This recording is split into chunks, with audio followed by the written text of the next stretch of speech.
we require, or we believe that we require, those big hitters like the alcohol to give us that immediate feeling of instant gratification and start to feel relaxed. And it starts to narrow down our experience of joy. So we're missing the little things, what I call the glimmers, the little things that used to give us joy, like, I don't know, sort of seeing your dog's tail wag, you know, your grandchild or your child or a friend's child smile on their face, or smelling the rain on freshly cut grass. And all those little things are glimmers that also, they're not the heavy hitters, but they also tree into your reward center, your dopamine centers in the brain, but we don't feel them rewarding anymore. And so if a menopausal woman, a woman of that age, is drinking and having all of this happening alongside her hormones and her naturally depleting hormones, then we're really not giving ourselves much of a chance of joy. And that's a real problem. We start to feel even more overwhelmed. We need more of the big hitters to start to feel joyful and feel happy about life. And it's because we're just not achieving balance in our brain, and it's not helping alongside all of the natural stuff that's going alongside the menopausal symptoms. Yeah, I can understand that. And as well, I mean, from if you talk about sort of health as well, then obviously that's going to affect insulin levels. Hence, we're also already struggling with weight gain. Yeah, 100%. 100%. A lot of that is resistance as well. Absolutely. It's really interesting. Insulin resistance is, I think it's a precursor, isn't it, to pre-diabetes? And, we all know about diabetes being the disease of the future or the disease of now. It's a real challenge. And a lot of the alcohol certainly does not help that. It certainly doesn't. And part of that is to do with the cortisol production, which is the stress releasing hormone as well. But also, let's just talk in terms of menopause, which is where the question was around, about the liver. I mean, something I learned when I quit drinking, I had no awareness of this before, is that from your perimenopause onwards, your liver starts to decrease at the rate of 1 to 3% per year. I mean, that's massive. So by the time you become a postmenopausal woman, your liver could physically be 40% less of the size, or have 40% less functionality than it had before. And this is different to men. So this is different to how, we metabolize alcohol in a different way to men, because our liver functions differently. So if you think of the other hormone, estrogen, we can actually experience, if we're drinking and we're going through menopause, something that is called estrogen dominance. So even though our levels are depleting and our hormones are all over the place, what the liver does is it's a filter system, it's a detoxification system. It's trying to filter out all of the stuff that we breathe, we consume, we drink, we eat, we put on our skin, the chemicals in our beauty products, the cleaning equipment, all of that sort of stuff. But what it will always do is it will filter out the external stuff first, because it views that as more of a threat.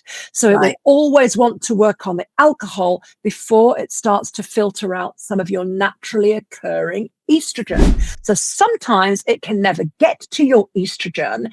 And often we find that menopausal women have what is called high levels of circulating estrogen in their bodies.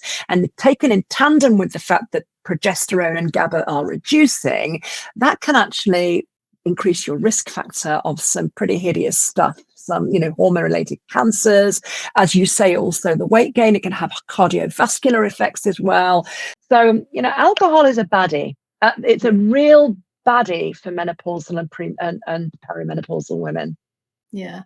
And what about when it comes to sleep, for instance? Because I know I have terrible trouble. I have one glass of something and my sleep is affected. Yeah.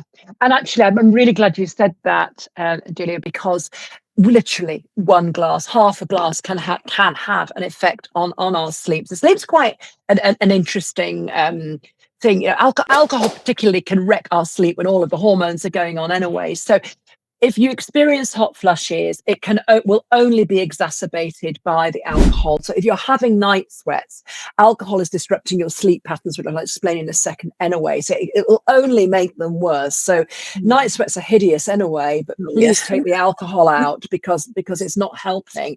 So you'll know that we have these cycles of sleep. So we have light sleep, REM, rapid eye movement sleep, and we have deep sleep. And we need all of those. And for the average human being to be healthy and for us to feel wakeful, good when we wake up in the morning. We need around 5 to 6 of those sleep cycles, of all 3 of those, the light, the REM, and the deep sleep.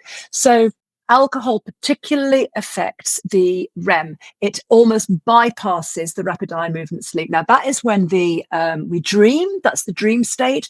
It's also when we consolidate our thoughts and when we learn. So we wake up feeling really foggy if we haven't had those REM sleeps. But it also medically, if we're missing out on REM sleep, it leads to obesity, poor heart health, which is really interesting. But also now they're finding a link with the lack of REM sleep and dementia as we get older. Yeah. The other thing is that the deep sleep, we might think, oh yeah, I'm out. I've had a couple of drinks, or 1 drink, I'm knackered, I'm absolutely out.